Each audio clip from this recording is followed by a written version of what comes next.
There's great doctors out there, obviously, but there's sociopaths that become doctors and become even more sociopathic once they realize they can make money off of it. Right. And that whole Florida pain pill scene was a classic example of that, because there's only one way you would have a system like this. You'd have a system like this if you want it to be corrupt. Designed to be corrupt. I mean, how is it possible that you can go? I remember, I'll never forget interviewing the mother of a kid who had just died, and then a few months later, her other kid died. So she had 2 sons, and she lost both of them to this. And it was all because of the pain clinics. And she was showing me the painkiller bottles, the prescription bottles that the kid got.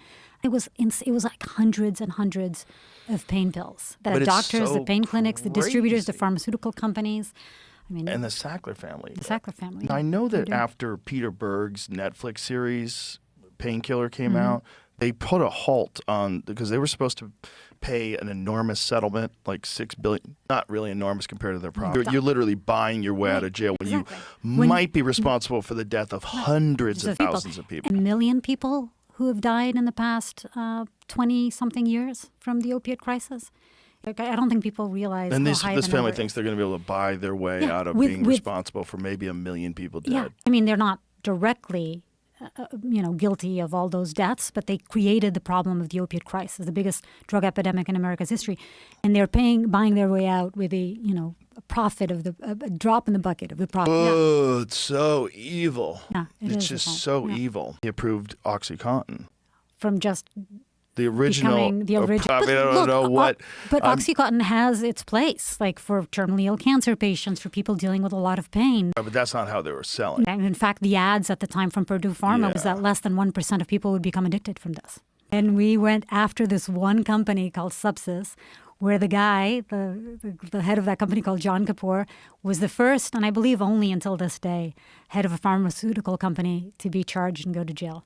Since Pharmaceutical was the name of the company, that they were doing exactly the same that Purdue Pharma did back in the day, which was in their case, they were actually bribing doctors. They were taking these doctors all to like travel experiences around the world and paying them to prescribe their medication. So you'd call and you'd go to the doctor and say, I have a headache. Oh, you should be taking Subsys. It's a great fentanyl. It's a fentanyl. It's going to cure your headache, imagine.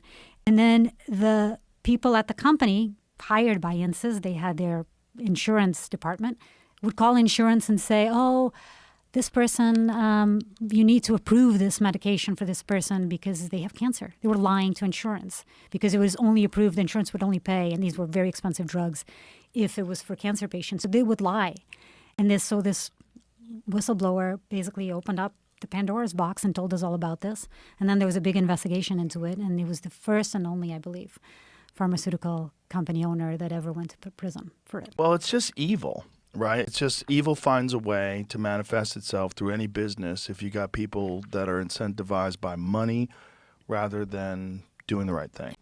And it was like clear email evidence that they knew it was going to cause serious health problems with people that took it. But I believe the exact quote was, but we believe we will do very well with this. Oh, it's fucking crazy. It's evil. They're not seeing some child trying to wake their father up and realizing their father is cold and dead because he had an overdose in the middle of the night and no one's taking them to school because their dad's dead. Right. They're sipping scotch in some fucking country club somewhere and driving around in a Mercedes, and they're just looking at the amount of numbers that they made from that. Yeah, and it's evil. It's evil.